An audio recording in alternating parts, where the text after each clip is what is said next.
मैं अगर हार गया हूँ तो उन लोगों को ये कहना चाहता हूँ, आप हारे नहीं, जिंदगी बाकी है, तुम भी जीते नहीं हो।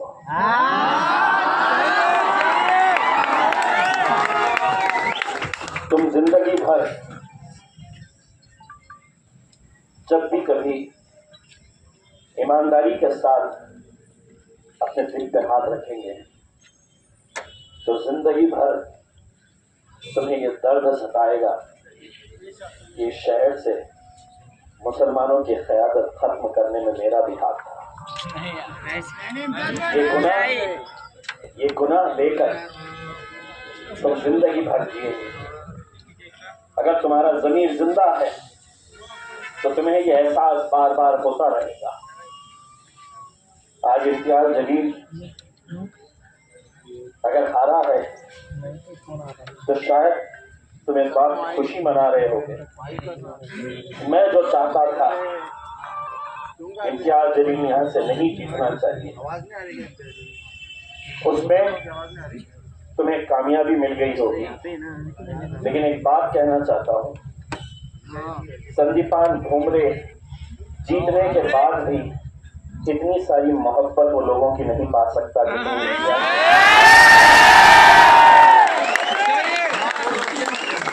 मैं जब गाड़ी से निकल रहा था और नौजवान लड़के तो बिलाल मुझे गाड़ी में कहता है, डैडी ये मत सोच। ने इस हद तक भी चले गए थे कि इम्तियाज जलील कादियानी है। यहां तक इल्जाम मैंने बर्दाश्त किया था, लेकिन मैंने कहा था कि कितने भी इल्जाम मेरे ऊपर आए, कितने भी पत्थर मेरे ऊपर फेंके, मैं एक कोशिश करके देखूंगा। और अल्हम्दुलिल्लाह हमने जब कोशिश किए तो पूरे हिंदुस्तान के अंदर हलचल, औरंगाबाद जैसे शहर से जो शिवसेना का गढ़ कहा जाता था, वहां से इम्तियाज जलील जीत कर आया। 2019 में टेलीविजन के ऊपर जब खबरें चलाई जा रही थी महाराष्ट्र में कौन कितनी सीटें जीते, इससे ज्यादा बड़ी खबर यह थी कि महाराष्ट्र के औरंगाबाद शहर के अंदर MIM का इम्तियाज जलील जीत कर आया है।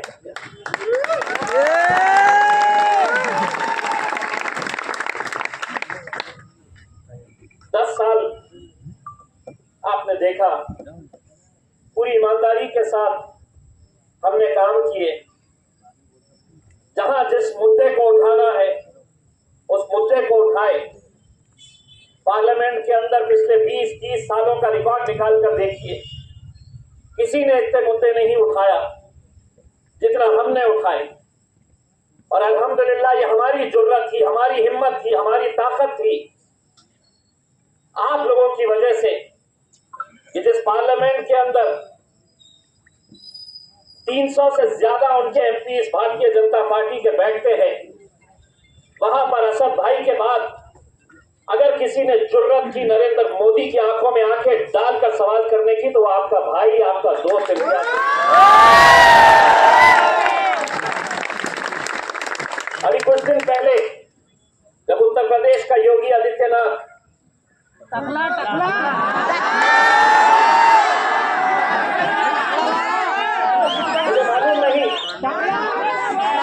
मुझे मालूम नहीं कि आप लोगों में से कितने ऐसे होंगे जिन्होंने उसका वो भाषण सुना होगा जिसमें उसने ये कहा, इस मुल्क के, इस देश के मुसलमानों ने कटोरा उठाना और पाकिस्तान चले जाना। मैं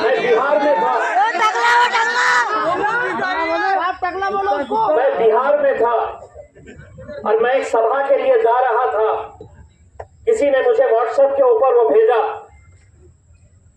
और वो सुनने के बाद एक अलग राज्य के अंदर जहां पर हुकूमत कोई और है, मैंने कहा कि मैं स्टेज पर जब चढ़ूंगा तो मेरा भाषण शुरू करने से पहले इस टकले का जवाब दूंगा।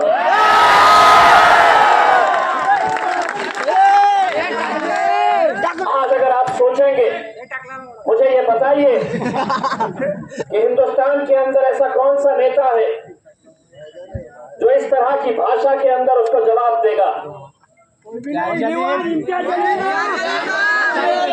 और मैंने उस भाषण के अंदर कहा था कि जिस भाषा में तू बोलेगा उस भाषा के अंदर तुझे जवाब दूंगा।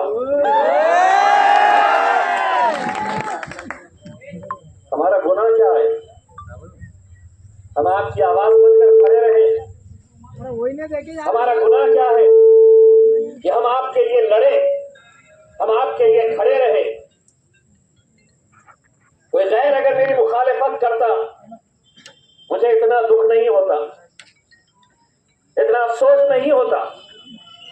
लेकिन आज मैं अगर ये सोचता हूं कि 40-44 साल हो चुके हैं जब आखिरी मेंबर ऑफ पार्लियामेंट काजी सलीम साहब यहां से चुनकर आए थे। कितने ऐसे नौजवान होंगे जिनकी उम्र भी नहीं है इतनी, जिन्हें मालूम नहीं है मेरा लीडर कैसा है। आज मैं जब आज के नतीजे के ऊपर जब मैं नजर दौड़ाता हूं तो मुझे ये यकीन हो जाता है कि मुसलमानों की क़यादत इस मुल्क के अंदर गैरों से ज्यादा मुसलमानों ने ही खत्म किया है। बेशक कोई शक नहीं।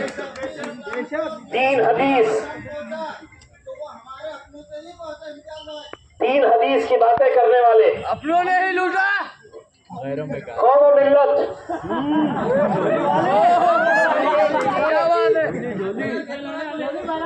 जब मेरी कौम के अंदर ऐसा कोई शख्स नहीं है कि जिसको मिलकर इज्जत की नजर से देखे, गैर लोग भी उसको इज्जत की नजर से देखे। मुझे सिखा रहा जिसकी सारी जिंदगी किन धंधों के अंदर गुजरी है और आज सिर्फ वही नहीं, बेचता था 5 रुपए का।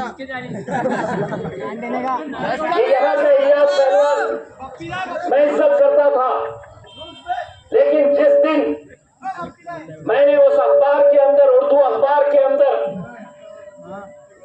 इनका एक बड़ा एडवर्टाइजमेंट देखा अपने फोटोज के साथ, जिसमें इसकी खुद की फोटो,